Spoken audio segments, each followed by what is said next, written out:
अब यूपीएससी की तैयारी के लिए दिल्ली या इलाहाबाद आने की जरूरत नहीं है, क्योंकि सिविल्स डेली कराने जा रहा है आपकी प्रिपरेशन सीडी यूट्यूब क्लासेस के माध्यम से, जहां हम लेकर आ रहे हैं डेली बेसिस पर करंट अफेयर्स और स्टैटिक पोर्शन के टॉपिक्स, प्रीलिम्स, मेंस और इंटरव्यू को मद्देनजर रखते हुए तमाम वीडियो लेक्चर्स और मेंटरशिप गाइडेंस, वो भी बिल्कुल निशुल्क। हम अपना टाइम इन्वेस्ट करते हैं ताकि आप अपना कीमती वक्त सही जगह सही डायरेक्शन में इस्तेमाल करें। Press the bell icon and subscribe to our channel to follow #CDRituals। नमस्कार दोस्तों, उम्मीद है आप सब अच्छे होंगे। मैं सिद्धार्थ, आपका मेंटोर, स्वागत करता हूं सिविल्स डेली के यूट्यूब क्लासेस पर, जहां आज हम बात करेंगे यूपीएससी प्रीलिम्स मेन से जुड़ी कुछ इंपॉर्टेंट एंड रेलेवेंट टॉपिक पर from the Hindu editorial and op-ed section. तो इस चर्चा में आगे बढ़ने से पहले दोस्तों, आई वुड रिक्वेस्ट यू, बहुत लोगों के मन में डाउट है फॉर्म फिल करने का और पीडीएफ डाउनलोड करने का। I would request you once again, जो समन्वय फॉर्म फर्स्ट कमेंट में दिया है उसको आप फिल करिए। एक ही बार फिल करना है आपको, उसके बाद फिर एक लिंक अपीयर होगा। जैसे आप फॉर्म सबमिट करेंगे एक लिंक अपीयर होगा, उस लिंक को आप प्लीज सेव कर लीजिए, बुकमार्क डाल लीजिए, ताकि वही लिंक आप यूज कर सकते हैं डेली पीडीएफ के लिए। ठीक है? सो वंस अगेन, कोई प्रॉब्लम हो तो प्लीज कमेंट करके बताइएगा, हम आपको सॉल्यूशन देंगे इसके बारे में। ओके, मूविंग फॉरवर्ड, हमने कल जो क्वेश्चन पूछा था उससे रिलेटेड उसका आंसर है इसका डी होगा, इसका 7th कॉन्स्टिट्यूशनल अमेंडमेंट एक्ट होगा। जिनका आंसर सही है, congratulation, you are in the right direction. जिसका नहीं सही है प्लीज कमेंट करके बताइए सर क्यों मेरा गलत है, मैं कमेंट करके या फिर एक्सप्लेनेशन पूरा शेयर कर दूंगा आपके साथ। ओके, मूविंग फॉरवर्ड, अगर आपने हमारे चैनल को सब्सक्राइब नहीं किया है तो प्लीज आज ही सब्सक्राइब करिए एंड बेल आइकॉन को दबाना ना भूलें। Once you click the bell icon, आपको सारी नोटिफिकेशंस टाइम टू टाइम हर 2-3 घंटे पे मिलती रहेंगी। इनकेस अगर आपका कोई दिन छूट गया हो या कभी आप बिजी हो तो हमारी ये प्लेलिस्ट है, उस प्लेलिस्ट को आप विजिट कर सकते हैं और क्रोनोलॉजिकल ऑर्डर में हर दिन की news, current affair, summary, explainer आप देख सकते हैं, समझ सकते हैं। ठीक है, चलिए क्विकली आज के 3 आर्टिकल्स मैं कवर करूंगा। एक इलेक्टोरल रिफॉर्म बिल है, एक फॉरेस्ट एक्ट है और एक हैकलर्स वोट क्या होता है, वीटो सॉरी। तो आज जो है वो इलेक्टोरल रिफॉर्म बिल के बारे में है। हम सब ने देखा कल, जो कि आखिरी दिन था संसद के सेशन का, विंटर सेशन का, और वहां पे पिछले कुछ सेशन में आज का जो हिंदू का जो पहला पेज है वहां पे आपको लिस्ट दिख जाएगी, इतने सारे बिल्स पास हुए हैं इस सेशन में। इंपॉर्टेंट सेशन था, विंटर सेशन, और जो संसद थी, खास करके जो रूलिंग पार्टी है, जो सेंटर है, यूनियन गवर्नमेंट है, बहुत सक्रिय नजर आ रही है इस मामले में। तो मुद्दा क्या कह रहा है, इलेक्टोरल रिफॉर्म बिल की फीचर्स क्या हैं, चैलेंजेस क्या हैं, मैं आपको बिल्कुल वैसे ही बताऊंगा जैसे कि आप मेंस की तैयारी कर रहे हो, in a very holistic and structural manner. ठीक, key features, challenges, concern, so on and so forth. ये जो मुद्दा है रिप्रेजेंटेशन ऑफ पीपल्स एक्ट से रिलेटेड है, transparency and accountability, government policies intervention, चुनाव से रिलेटेड मुद्दा है, और issues arising out of design implementation of policies. Ambedkar साहब ने कहा था कि हम अपने जनता को कोई हथियार नहीं दे रहे हैं, इंस्टेड हम उनको अधिकार दे रहे हैं वोट करने का। अब ये उनके हाथ में है कि वो एक लेजेंड की तरह जिए, जिंदगी जिए, सही आदमी को वोट करके या फिर अपना वोट बेच करके गुलाम बन जाएं। इतनी बढ़िया बात कही थी उन्होंने। सो ग्रेट, अब आगे बढ़ते हैं। ये हमारा एडिटोरियल है, और वृंदा भंडारी जी एक लॉयर हैं, और आपको पता होना चाहिए लॉयर और एडवोकेट में क्या डिफरेंस होता है, क्योंकि हमने बात कर ली थी इसके बारे में। सो ये जो पूरा मुद्दा है वो रिप्रेजेंटेशन ऑफ पीपल्स एक्ट में जो अमेंडमेंट किए गए हैं उससे रिलेटेड है। ठीक है, क्योंकि चुनाव सर पर है और इन चीज़ों का जो अमेंडमेंट्स हुई हैं बहुत भारी इम्पैक्ट पड़ता है किन पे, हमारे वोटर्स पे, जो हमारे कॉन्स्टिट्यूएंसी में जो कम्युनिटी है, जो सिविल सोसाइटी है, उन पे। तो आइए हम मुद्दा समझते हैं क्या है। मुद्दा ये है कि जो इलेक्शन लॉ अमेंडमेंट बिल 2021 में अभी पास हुआ है, वो इलेक्टोरल रोल, जितनी भी जो लिस्ट होती है, वोटर लिस्ट होती है, इलेक्टोरल रोल होते हैं, उनको और वोटर आईडी को लिंक किया जा रहा है आधार कार्ड से। ठीक है, पूरा आधार का जो इकोसिस्टम है, ये चीज़ें ऑलरेडी हमारे एक्सप्लेनर में बताई जा चुकी हैं। हमारे करंट अफेयर्स में जो आद्या मैम सेशंस लेती हैं उसमें बहुत डिटेल में उन्होंने बताया, लेकिन आज मैं जो है एक थोड़ा सा अलग, क्योंकि एडिटोरियल में ये आया है तो एक बहुत ही होलिस्टिक अप्रोच इन्होंने अपनाया है और 2-3 इंपॉर्टेंट केस स्टडीज भी है इसमें जिसमें हम डिस्कस करेंगे। ठीक है, तो इन्होंने कहा है कि जो ऑपोजिशन है वो सबसे ज्यादा बवाल कर रही है, सबसे ज्यादा क्वेश्चन कर रही है इस बिल के ऊपर, क्योंकि ये बिल कहीं ना कहीं इसमें बहुत ज्यादा कमी है। ठीक तो है, कोई प्रॉब्लम नहीं है, हमें एडवांस मॉडर्नाइजेशन को फॉलो करना चाहिए, ठीक है, लेकिन इसमें क्रिटिसिज्म बहुत है, कंसर्न्स बहुत है, चैलेंजेस बहुत हैं। वही देखते हैं। सबसे पहले समझते हैं कि सेलियंट फीचर्स क्या हैं इस बिल के। सेलियंट फीचर्स यही है दोस्तों कि सेक्शन 23 जो है रिप्रेजेंटेशन ऑफ पीपल एक्ट 1950, उसको अमेंड किया गया है। अमेंड क्यों किया गया है? क्योंकि उसको जो है आधार से लिंक किया गया है। याद रखिएगा, सेक्शन 23 और आधार, बस यही याद रखना है आपको, बाकी मामला सेट है। सेक्शन 23 और आधार, इसको लिंक किया गया है इलेक्टोरल रोल से, दैट्स इट। ओके, दूसरा ये है, the amendment provided an electoral registration officer may require an individual to furnish their Aadhaar number in order to establish their identity. ठीक है, जो रजिस्ट्रेशन ऑफिसर होता है, जो इलेक्शन ऑफिसर होता है, उसको ये एक पावर देता है ताकि वो मौके पे जो वोटर होते हैं उनकी आईडी चेक करें। ठीक है, अगर उनके पास वोटर आईडी है, ठीक है, तो फिर वो आधार चेक करेंगे। अगर उनके पास आधार नहीं है तो ऐसा नहीं है कि वो वोट नहीं कर पाएंगे, ऐसा है कि वो आधार से रिलेटेड जो भी सपोर्टिंग डॉक्यूमेंट्स है वो ले आ सकते हैं। ठीक है, वो ले आ सकते हैं और फिर वो वोट कास्ट कर सकते हैं। ठीक है, so number 2, authenticate entries in the rolls. ठीक, इसका एम है, जो एम, हम अब एम की बात कर रहे हैं, जो ऑब्जेक्टिव एम ये है कि जो मल्टीपल एनरोलमेंट वाली जो बात होती है ना, कि एक आदमी आज दिल्ली में भी है और उसका इलेक्शन वोटर आईडी में, वोटर लिस्ट में नाम दिल्ली में भी है, यूपी में भी है, और अगर वो गया गुजरात काम करने वहां पे भी है।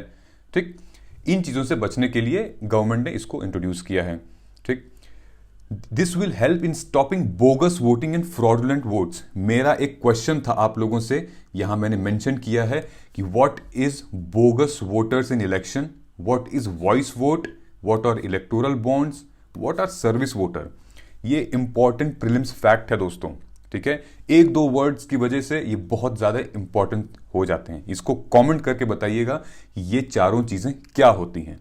ठीक है, बाकी अभी मैं डिस्कस करूंगा इसके बारे में। ठीक, तीसरा ये था द लिंकिंग। बेसिकली इन्होंने जो कहा है, गवर्नमेंट ने, जो हमारी यूनियन गवर्नमेंट है, उन्होंने कहा है कि हमने इस प्रावधान को, इस चीजों को 105th report of the department of related parliamentary standing committee on personnel public grievances, law and justice, इनसे इसको बेस मानकर हमने इसको लिंक किया है इस पूरे फंक्शन को। ठीक है, इसमें यह कहा गया है कि multiple qualifying dates, citizens getting voting rights when they turn 18। ठीक है, 18 साल के हम वयस्क होते हैं तभी हमें वोट देने का अधिकार होता है। बहुत सारे ऐसे भी लोग हैं जो 18 साल के ऊपर हो जाते हैं लेकिन उनका इलेक्टोरल रोल में नाम नहीं है। आजकल तो ऐसे भी लोग हैं, वोटर आईडी नहीं है लेकिन आधार कार्ड है उनके पास, क्योंकि उनको बेनिफिट्स वो चाहिए, सर्विसेज चाहिए, बेनिफिट चाहिए, गवर्नमेंट की सब्सिडी चाहिए। तो वोटर आईडी नहीं है और आधार कार्ड है, इससे क्या होता है कि एक गैप बन जाता है। ठीक, तो गवर्नमेंट का ये कहना है कि जिनके पास वोटर आईडी है अब वो भी दे सकते हैं, सॉरी, जिनके पास आधार कार्ड है अब वो भी वोट दे सकते हैं, और इन शॉर्ट अब उसको हम लिंक कर देंगे।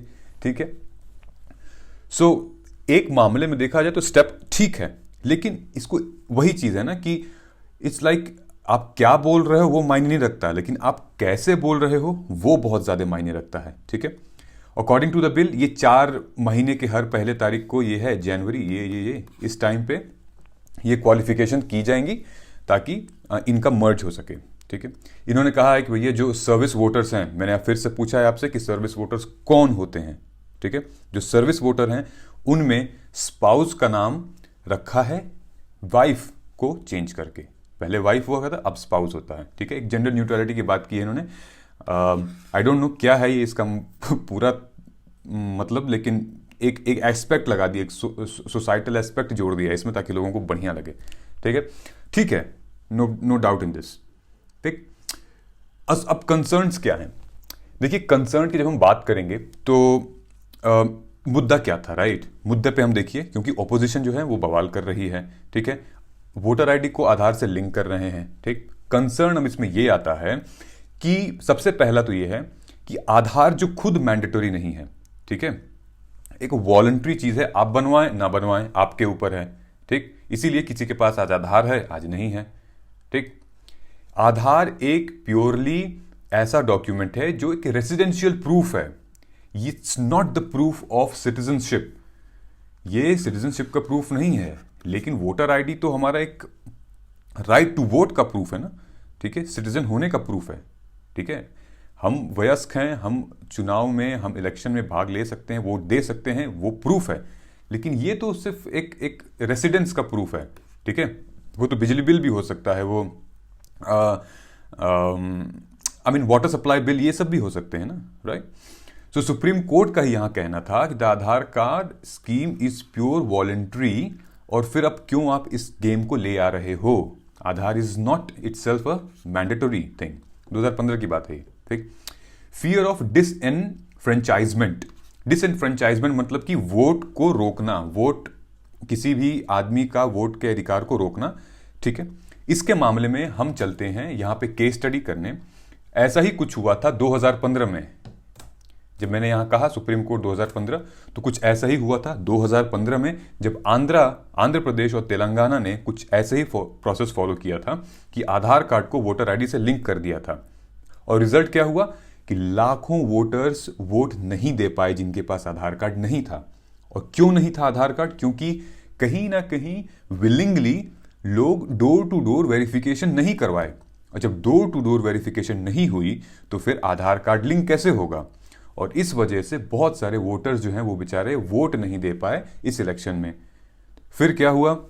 फिर बवाल होना था, मुद्दा उछल गया और सुप्रीम कोर्ट को इंटरवीन करना पड़ा और स्टॉप करना पड़ा उस पूरे प्रक्रिया को, पूरे प्रोसेस को, ठीक है, कि Aadhaar was under that, it's not a residential, it's a residential proof, it's not a citizenship proof. तो ये मामला था। अब यही चीज यहां पे आ गई संसद में कि ऑपोजिशन कह रही है कि आप तो यही फॉर्मूला अपनाओगे, लेकिन जो गवर्नमेंट है उसने अश्योर किया है कि ऐसा कोई चीज नहीं होगी। हम सिर्फ और सिर्फ जो है वो बोगस वोटर्स को एलिमिनेट कर रहे हैं, उनको हम कर रहे हैं जो कि जिनके पास वोटर आईडी नहीं है लेकिन आधार कार्ड है। अब तीसरा कंसर्न था no data protection. No data protection, जो कि ऑलरेडी ये बात चल रही है, हो सके तो ज्वाइंट पार्लियामेंट्री कमेटी भी बैठे इस पे। पर्सनल डेटा प्रोटेक्शन बिल, मतलब इसका कहा जा रहा है कि जो वोटर आईडी के जो इलेक्टोरल रोल्स, जितने भी वोटर लिस्ट हैं, अब वो सारी चीजें आप आधार में डाल रहे हो, और आधार जो है वो प्राइवेट कंपनी के पास है एक, जो इसका डेटा है, और वो डेटा फिर कहीं ना कहीं वो पब्लिश हो जाएगा यार, वो दिक्कत हो जाएगी। तो एक पर्सनल डेटा प्रोटेक्शन लॉ आना चाहिए ताकि ये जो पर्सनल इंफॉर्मेशन है वो सारी चीजें बाहर ना जाए, लीक ना हो। मतलब यहाँ पे की जो यहाँ पे प्राइवेसी कंसर्न है, जो right to privacy, GS Puttaswamy judgment में जो आया था, केएस पुट्टास्वामी जजमेंट में राइट टू प्राइवेसी का, वहां पे इसका कंसर्न है। इलेक्शन कमीशन के लिए ये एक बहुत ही बड़ा सवाल उठ सकता है कि इलेक्शन कमीशन का जो पूरा डेटा है वो आधार में चला जाएगा, ठीक है। तो that's going to be a trouble thing. So the process of Aadhaar linking card and available, ये ठीक है। This could lead infringement of ये, ठीक। तो यहां पे मुद्दा क्या कह रहे हैं कि second, there are concerns that the amendment will result to political profiling. अब यहां पे हम आते हैं, ठीक। सो यहां तक हमने कवर कर लिया है, ये जो आप मेरा कर्सर देख रहे हैं, ये यहां तक हमने पूरा कवर कर लिया है। अब जो ये कह रही हैं मैडम कि पॉलिटिकल प्रोफाइलिंग, मतलब कि ऐसा देखा गया है, मैं आपको एक केस स्टडी के हिसाब से बता रहा हूं कि ऐसा देखा गया है, मद्रास हाई कोर्ट ने, क्या हुआ था कि जितने भी आधार वोटर्स हैं, जब ये आधार और वोटर आईडी को लिंक कर दिया गया था, तो जितने भी अब तो सेम हो जाएंगे ना, जो आधार और वोटर का आईडी लिंक हो गए हैं तो एक आइडेंटिटी बन जाएगी। तो पॉलिटिकल पार्टीज क्या कर रही हैं कि जितने भी, क्योंकि अब आधार कार्ड लिंक हो गया तो उनका फोन नंबर आ जाएगा, जो रजिस्टर्ड मोबाइल नंबर है वो आ जाएगा। तो कुछ पॉलिटिकल पार्टीज ने क्या किया कि पर्सनल मैसेज भेजे व्हाट्सएप ग्रुप बनाने के लिए, और फिर जो व्हाट्सएप ग्रुप बना उस पर फिर चुनाव प्रचार प्रसार कर रहे हैं, इंसेंटिव्स बांटे जा रहे हैं और फ्रीबीज बांटे जा रहे हैं उस पर। तो ये एक बहुत कोर कंसर्न हो सकता है।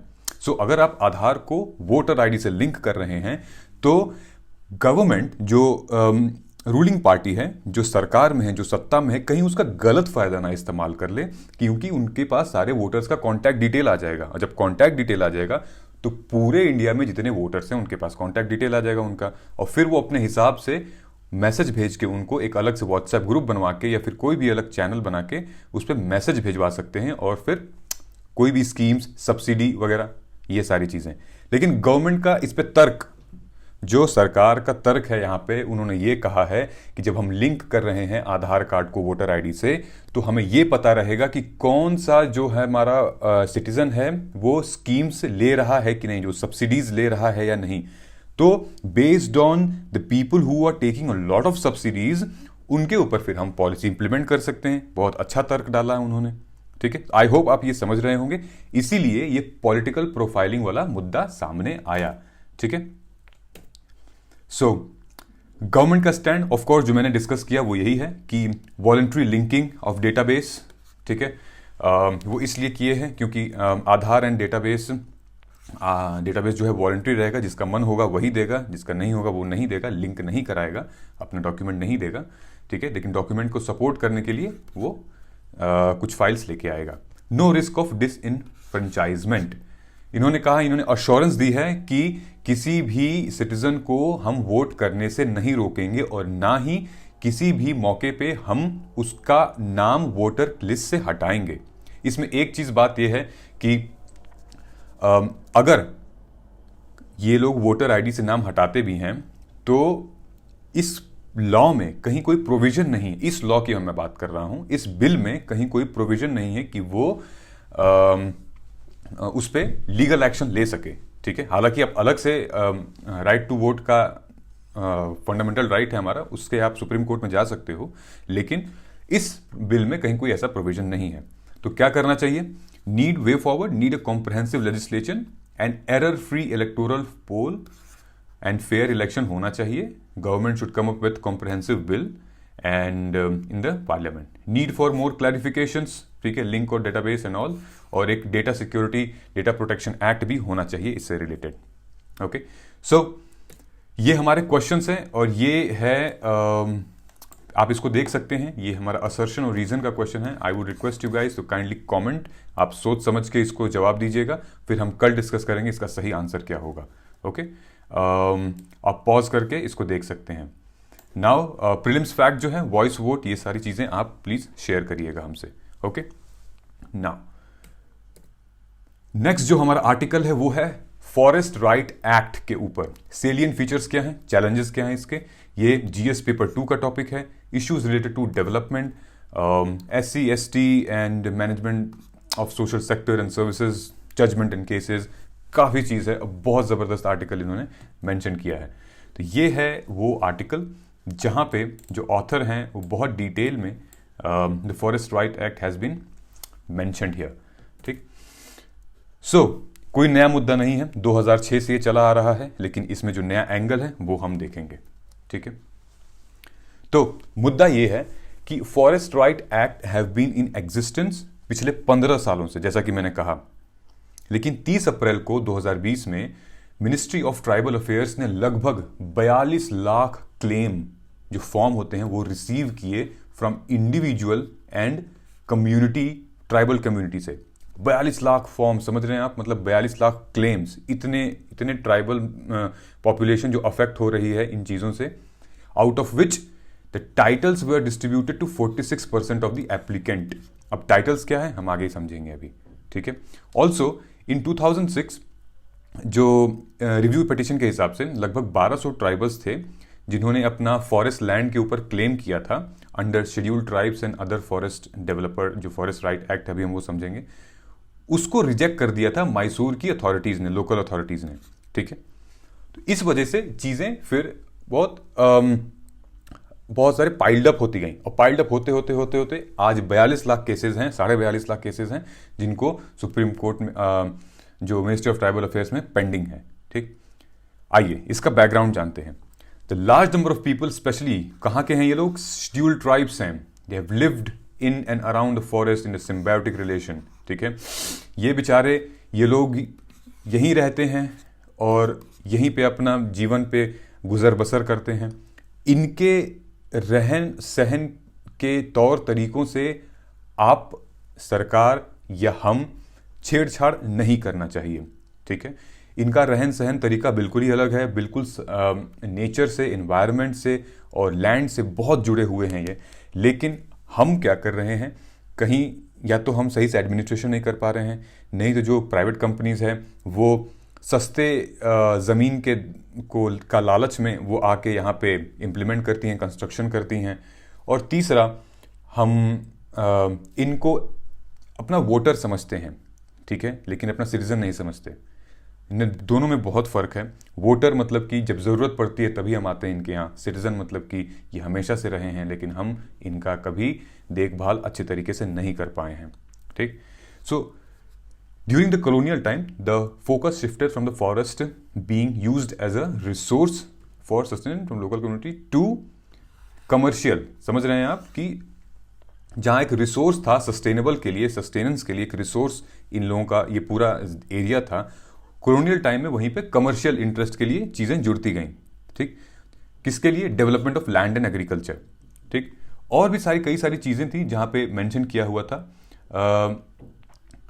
फॉर एग्जाम्पल जो इसके प्रोविजंस थे, ठीक है, जो हमारा फॉरेस्ट राइट्स एक्ट था, इसके प्रोविजंस भी बहुत बारीक थे। The act recognises and the west, एक सेकेंड इसको मैं ऊपर कर देता हूं। So the act recognises the west and the forest right occupation. ये दो चीज हैं, ये दो इंपॉर्टेंट एक्ट है, इसको आप प्लीज याद रखिएगा। Forest dwelling scheduled tribes FDST and other forest traditional forest developer have been riding in the forest and generation. ठीक है, तो इस की फीचर्स इसका ये था कि ये वही लोग क्लेम कर सकते हैं जिनकी कम्युनिटी एटलीस्ट 3 जनरेशन तक वहां है। मतलब जो लोग ऑलमोस्ट 75 साल से जो लोग जुड़े हुए हैं वो लोग क्लेम कर सकते हैं। यहाँ पे डेट मेंशन है ऑलरेडी, 13 दिसंबर 2005 प्राइमरीली रेस्टेड। ठीक है, ensuring livelihood and food security. ठीक, प्राइमरीली ये जो एक्ट है वो ये भी इंश्योर करता है इनकी लिवलीहुड और फूड सिक्योरिटी भी। और इससे रिलेटेड एक ग्राम सभा है। Gram sabha is the authority to initiate the process. मतलब लोकल गवर्नमेंट की वजह से, मदद से यहाँ पे सारी चीज़ें इंप्लीमेंट होती हैं। ठीक है, जैसे इंडिविजुअल फॉरेस्ट राइट्स हो गया या कम्युनिटी फॉरेस्ट राइट्स हो गया, ये दोनों इसमें ऑलरेडी मेंशन्ड है इस वाले एक्ट में। ठीक, ये कुछ इसके प्रोविजंस हैं। इसमें 4 तरीके के राइट्स होते हैं। ये है टाइटल के बाद हम अब बात करेंगे इसके बारे में। सो title, it gives FDST and OTFT, जो अभी हमने 2 कानून पढ़े हैं। राइट टू ओनरशिप, यहां कहता है कि right to ownership to land farmed by tribals and forest developer. जिन्होंने अपने खुद के लैंड पे फार्म किया हुआ है उनका ही ओनरशिप रहेगा, सब्जेक्ट टू मैक्सिमम 4 हेक्टेयर तक, उससे ज्यादा नहीं ले पाएंगे ये। ठीक है, so ownership is the only land that is actually being cultivated and concerned family and no land has been granted. ठीक है, सो ओनरशिप ओनली फॉर किसके लिए है? सिर्फ कल्टीवेशन के लिए और फैमिली रिलेटेड मैटर के लिए। ठीक है, कोई नया लैंड नहीं ग्रांट किया जाएगा इस मामले में। ठीक, use of rights, the rights will extend extracting minor forest producing graze etcetera. ठीक है, मतलब ये सारी चीजें अब उनका अधिकार है इन सारी चीजों पे। ठीक है, forest grazing areas and all. Relief and development rights, मतलब कि to rehabilitate in case of illegal eviction, force displacement and basic communities. तो एक बार हुआ भी यूं था कि बहुत पहले गवर्नमेंट ने जो हमारे बांग्लादेशी जो इमिग्रेंट्स थे उनको भी इन्हीं जंगलों में, इन फॉरेस्ट में ले आके छोड़ा था और उनको पूरा ट्रीटमेंट दी थी, मतलब कि अनाज के livelihood and then food security and everything. तो इनका ये कहना था कि आप जब बाहर से लोगों को ले आ रहे हैं और इतना आप उनको प्रोटेक्ट कर रहे हैं तो आप हमारे राइट्स को भी तो सुनिए। ठीक, तो हमारा भी तो कोई अधिकार होना चाहिए यहाँ पे, because we have been living here from ages. ठीक है, forest management rights, it include the rights to protect, regenerate, conserve और मैनेज। ठीक है, फॉरेस्ट मैनेजमेंट राइट्स ये क्या क्या थे?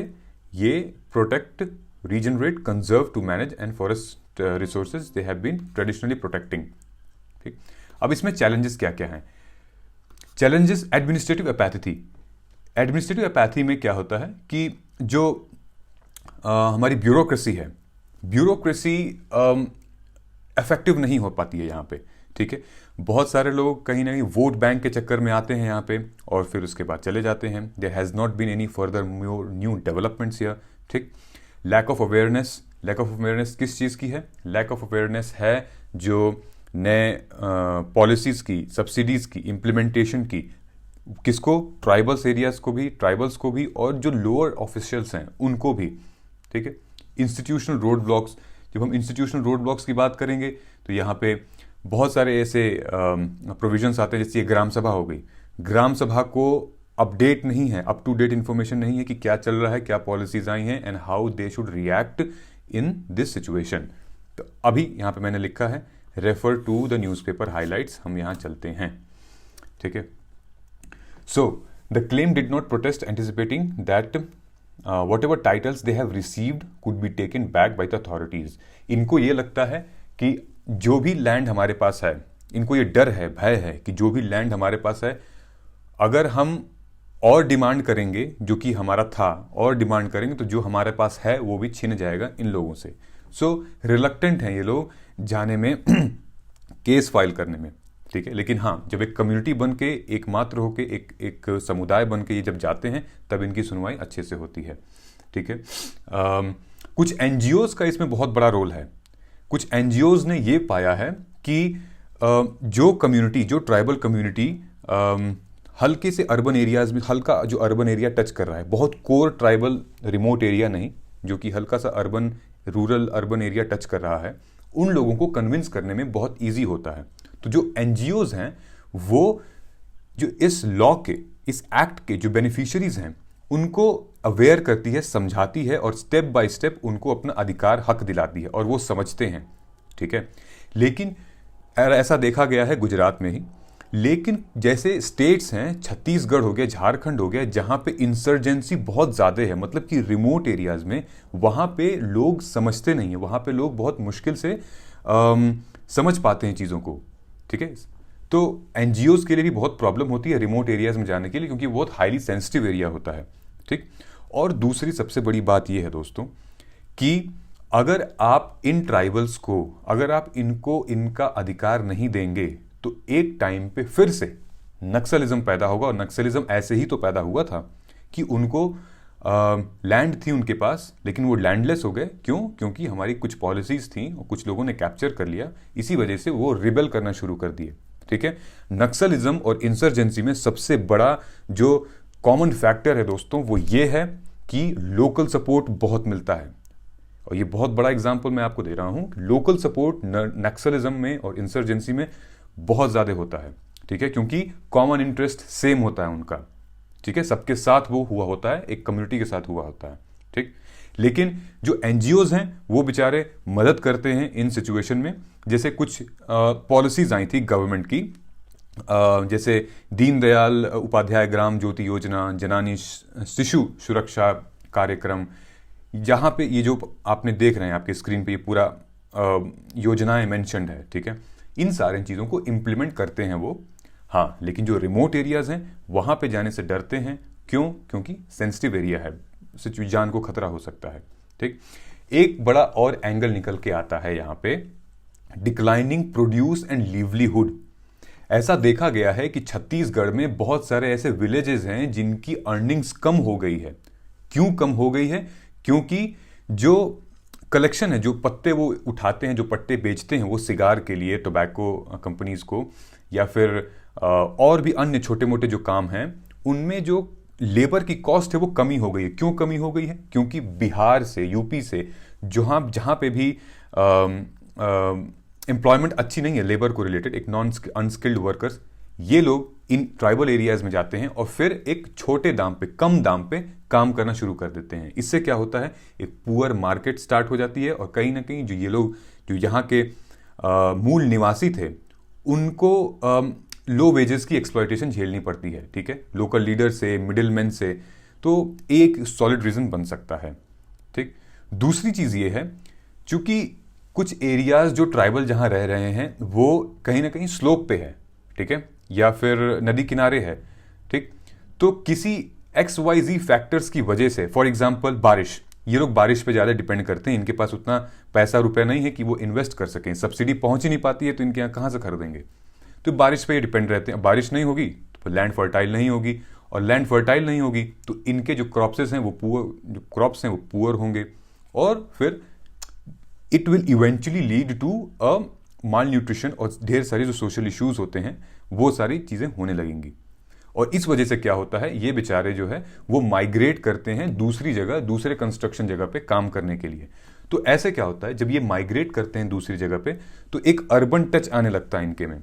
कुछ होते हैं जो कि ढल जाते हैं अर्बन सिनेरियो में, अर्बन स्टाइल में, लेकिन कुछ जो हैं वो बहुत रिलीजियस और बहुत कल्चरली फॉलो करते हैं अपने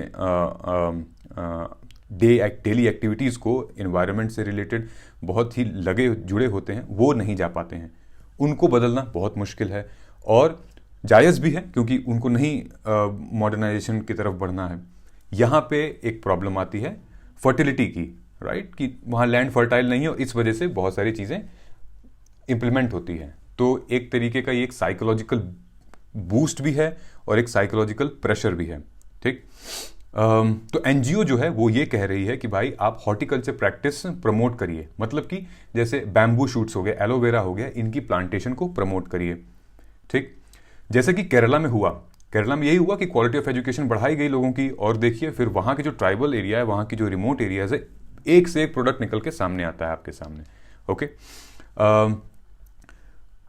दूसरी चीज़ ये है कि majority of the tribal communities in India are poor and landless, ठीक है। They practise small scale farming, चाहे वो नोमैडिक हर्डिंग हो गई। इसी वजह से जो हमारा ह्यूमन डेवलपमेंट इंडेक्स है वो उन राज्यों का सबसे कम है जिसमें सबसे ज़्यादा ट्राइबल पॉपुलेशन है, और इस वजह से टोटल जो हमारी नेशनल एवरेज होती है वो भी कम हो जाती है, ठीक। एक बहुत ही डिस्टर्ब्ड सिचुएशन हुई थी कि, और ये अक्सर होती रहती है, कुछ तो चीज़ें अखबार में भी नहीं आती हैं। बेचारा एक आदिवासी, एक ट्राइबल उड़ीसा का रहने वाला था, सुविधा संसाधन ना होने की वजह से, साधन ना होने की वजह से उसने एक अपनी मृतक बीवी की लाश को, बॉडी को 12 किलोमीटर तक खुद पैदल लेके गया था गंगा में बहाने, गंगा के किनारे जलाने और फिर राख बहाने। तो सिमिलरली 2004 में क्या हुआ था कि छत्तीसगढ़ में जितने भी ट्राइब्समैन थे, जितने भी लोग थे, वो लोग दिल्ली को मार्च किए थे, और लगभग बहुत ज़्यादा संख्या में वो लोग थे। किस लिए मार्च किए थे? टू डिमांड फॉरेस्ट राइट, ठीक है। ये सारी चीज़ें होती रहती हैं। For example 1970 generously welcome refugees from Bangladesh into forest, जो चीज़ें मैंने अभी आपको बताई थी कि 70s में बांग्लादेश से बहुत ढेर सारे रेफ्यूजीज आए थे यहाँ पे, और उनको लैंड दिया गया, फार्म्स दिए गए, बहुत सारी चीज़ें, लेकिन इन लोगों को जो कि मूल निवासी थे वो नहीं दिए गई, ठीक। दिस कैन बी, कैसे इसको ठीक किया जाए, ठीक। यहाँ पे हम एक, अच्छा ये हमारा क्वेश्चन है। तो देखिए, इनको ठीक करने की ऑफ कोर्स ये ज़रूरत है कि अवेयरनेस की जाए, ठीक है। अवेयरनेस किस पे? जो ग्राम पंचायत है, जो ग्राम सभा है, उनको जागरूक बनाया जाए, किया जाए, ठीक। दूसरी जो लोकल अथॉरिटीज़ हैं, ठीक, जो फॉरेस्ट सर्विसेज में हैं, उनको बहुत ज़रूरी है जो इमोशनल इंटेलिजेंस वाला मामला, ठीक है, दूसरों को भी समझना। अब सब कुछ एक स्ट्रीम लाइन में नहीं होता, यस नो नहीं होता, बीच का रास्ता हमें अपनाना पड़ता है, राइट। कोई भी एक्ट, कोई भी लॉ 100% एफिशिएंट नहीं होता है, उसको हमें बनाना पड़ता है, कोशिश करनी पड़ती है, एक मध्यम रास्ता अपनाना पड़ता है, ठीक है। सो ट्रेनिंग की बहुत ज़्यादा ज़रूरत है, स्किलिंग की बहुत ज़्यादा ज़रूरत है यहाँ पे, ठीक है, जो कि डेली बेसिस पे होनी चाहिए, ठीक। और एक स्पेशल कमेटी बैठानी चाहिए उन लोगों के लिए कि जो लोग कंफर्टेबल नहीं है मेन स्ट्रीम में आने के लिए, वो वहीं पे कंजर्व रहना चाहते हैं, रहें, लेकिन एक स्पेशल कमेटी होनी चाहिए कि उन लोगों की जो चीज़ें हिंडर हो रही हैं, राइट्स जो है वो हिंडर हो रही हैं, वो ना हो, और इफेक्टिव यूज़ होना चाहिए हमारे जो ट्राइबल्स हैं, क्योंकि they are doing wonders at their place. वो ऐसी ऐसी चीज़ें बनाते हैं, ऐसे कंजर्व करते हैं, ताकि आने वाले टाइम पे वो एक शोकेश में से चमत्कार देखा जाएगा। जिस हिसाब से दुनिया आगे बढ़ रही है, हम फॉरेस्ट कंजर्वेशन को भूल रहे हैं, और ये बहुत ज़्यादा हमें सिखाते हैं चीज़ों को, कुछ चीज़ों को वैसे ही उनसे छेड़छाड़ नहीं करने का, ओके, सो ये था हमारा एडिटोरियल सेकंड। इससे रिलेटेड ये क्वेश्चन है दोस्तों, इसको प्लीज आप कमेंट करके बताइएगा। ये इंपॉर्टेंट क्वेश्चन है कि क्या स्टेटमेंट कौन सा गलत है, कौन सा सही है। ओके, आइए चलते हैं अपने तीसरे और आखिरी न्यूज पे। बहुत ज्यादा मैं बात नहीं करूंगा इसके बारे में, लेकिन एक इंपॉर्टेंट कंसेप्ट यहां पे है, आप लोगों ने जरूर सुना होगा, जिन लोगों ने नहीं सुना है वो आज सुन लीजिए कि what is heckler's veto means. GS paper 2 का टॉपिक है ये। फंडामेंटल राइट, फंडामेंटल ड्यूटीज से भी है, डीपीएसपी से भी कहीं ना कहीं आ जाता है, ठीक है। तो बेसिकली फ्रीडम ऑफ स्पीच से रिलेटेड है द फैलेसी ऑफ सेंसरशिप। इसमें क्या हुआ था कि ये जो भाई साहब हैं, यहाँ पे आप देख रहे हैं स्क्रीन पे, मनोवर फारूकी, ठीक। अब इनको आपने देख लिया, अब जो न्यूज़ पे हम आते हैं। न्यूज़ ये कह रही है कि जो कॉमेडियन है मनोवर फारूकी, उनका शो था 28 नवंबर 2021 को, वो कैंसिल हो गया। क्यों? क्योंकि कुछ कम्युनिटी ने, कुछ लोगों ने, लोकल जो कम्युनिटी होती है, सिविल सोसाइटी मान लीजिए, या फिर कोई छोटी सी एक समुदाय है, उसने पुलिस स्टेशन में कंप्लेन कर दी कि अगर मनोवर फारूकी ये कॉमेडी शो करेंगे तो जनता भड़केगी, विद्रोह होगा, क्योंकि ये इनके स्पीच में, इनके बोलने में बहुत एजिटेशन है और जनता भड़क जाएगी अगेंस्ट द स्टेट। पुलिस ने क्या किया, क्योंकि पुलिस के पास एक मेजर कम्युनिटी बैठी थी और वो पूरा समुदाय उठ के पुलिस के पास गया एक आदमी के बारे में बोलने कि इसको रोको, नहीं तो फिर बवाल हो जाएगा। पुलिस ने उसकी बात मानी और बात मान के जो मनोवर फारूकी साहब थे उनको रोक दिया, शो कैंसिल कर दिया। और यही हुआ था उनके साथ 2021 जनवरी में भी, कि उनको जेल में भी डाल दिया गया था इस मामले में, क्योंकि उन्होंने ऐसा कुछ कहा था। इंदौर में वो फंक्शन था, ठीक है। और हुआ ये था कि बीजेपी के एक एमएलए थे, उनके जो बेटे हैं एकलव्य सिंह, उन्होंने ऐसा कुछ कहा और उनका कहना था कि ये हिंदुत्व के बारे में भड़का रहे हैं, हिंदू भगवान के बारे में भड़का रहे हैं, होम मिनिस्टर अमित शाह के अगेंस्ट में बोल रहे हैं। ये सारा बेंगलोर में हुआ। तो मैं आपको बताना ये नहीं चाह रहा हूँ, मैं बताना ये चाह रहा हूँ कि जो हैकलर्स वीटो है उसका मतलब क्या होता है यहाँ पे, ठीक है। सो हैकलर्स वीटो यहाँ पे एक इंपॉर्टेंट सेगमेंट है दोस्तों। इसका मतलब ये होता है कि कोई भी एक पावरफुल ग्रुप, चाहे वो कम्युनिटी फॉर्म में हो, चाहे वो स्मॉल स्केल में हो, ठीक है, वो जब हमारे पब्लिक अथॉरिटी के पास जाता है, लेट्स से पुलिस है वहां पे, पब्लिक अथॉरिटी के पास जाके वो अपने कंसर्न्स रेज करता है। कौन सा बेस बना के? बेस किसको? आर्टिकल 19(2) को, या फिर आर्टिकल 153A को, आर्टिकल 295A को, इनको बेस बनाते हुए कहता है कि ये मूवी है, या ये कॉमेडियन है, या फिर ये स्पीच है जो होने वाली है, या स्पीच जो हुई है, उससे दंगा भड़क सकता है, उससे लोगों के मन में हिंसा की भावना जग सकती है, तोड़फोड़ होगा, बवाल होगा, पब्लिक ऑर्डर डिस्टर्ब होगा, इंसाइटमेंट होगी। तो आप इसको रोकिए, ठीक है। कुछ ऐसा ही हुआ था पद्मावत, जब पद्मावती मूवी रिलीज हुई थी, ऐसे ही हुआ था, ठीक। कुछ ऐसे हुआ था जो एक ये ऑथर हैं one part women, Perumal Murugan, ठीक है। इनकी बुक अभी रिलीज भी नहीं हुई थी, ये अभी एडिटिंग प्रोसेस में थी, लेकिन खबर ये पहुंच गई थी कि इस किताब अगर ये निकलेगी तो बवाल कर देगी, क्योंकि ये सेंसिटिव किताब है, औरतों के ऊपर, औरतों को लेके ये दंगा भड़काने वाली बात कही है इसमें। ये बहुत ही सॉलिड एग्जांपल है, आप पढ़िएगा, कभी समझिएगा इसको। इसमें क्या हुआ था कि इनको बुलाया गया पुलिस कस्टडी में, और जो लोग जो स्मॉल स्केल जो ग्रुप थी, छोटी सी समुदाय थी, लेट्स से कि 50-60 लोगों की समुदाय है, वो मिल के आ रहे हैं, पुलिस में कंप्लेन कर रहे हैं इनके खिलाफ। उन्होंने कहा कि भाई इस किताब को बैन करवाइए, अदरवाइज हम दिक्कत हो जाएगी, धरना प्रदर्शन करने लगेंगे और फिर समाज में जो इम्बैलेंस हो जाएगा, ठीक। पुलिस ने क्या कहा, इनको बुलाया और जो ग्रुप थी उनको बुलाया, दोनों में सुलह करवाई। और सुलह में क्या हुआ? सुलह में ये हुआ कि जो ऑथर हैं पेरुमल, उनको अनकंडीशनल अपॉलॉजी बोलनी पड़ी बिना वजह के, और उनके बुक पे बैन लग गया। तो ये right to freedom of free speech and expression को मुद्दा बेस बना के सुप्रीम कोर्ट का दरवाजा खटखटाए, और सुप्रीम कोर्ट का आई थिंक हाई कोर्ट था, मुझे याद नहीं आ रहा, आई थिंक हाई कोर्ट था, तो ये चेक करना होगा। तो कोर्ट ने बहुत बारीकी से ये समझाया उनको कि देखो भाई, अगर तुम्हें किताब लगता है कि दंगा भड़का सकती है तो मत पढ़ो, लेकिन आप किसी के right to freedom of free speech and expression को कर्टेल नहीं कर सकते, वो भी उस लेवल पे।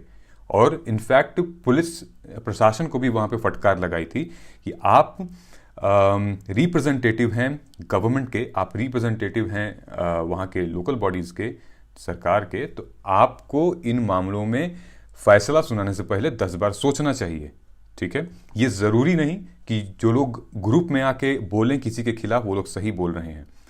तो हैकलर्स वीटो का मतलब यही है कि जो लोग ग्रुप में आके किसी के खिलाफ बोल रहे हैं, ठीक है, उनके पास एक ड्यू एडवांटेज हो जाता है पहले से, ताकि वो वोट कर सकें जिस बंदे को उनको निकालना है, जिस बंदे पर रोक लगानी है। ये है हैकलर वीटो।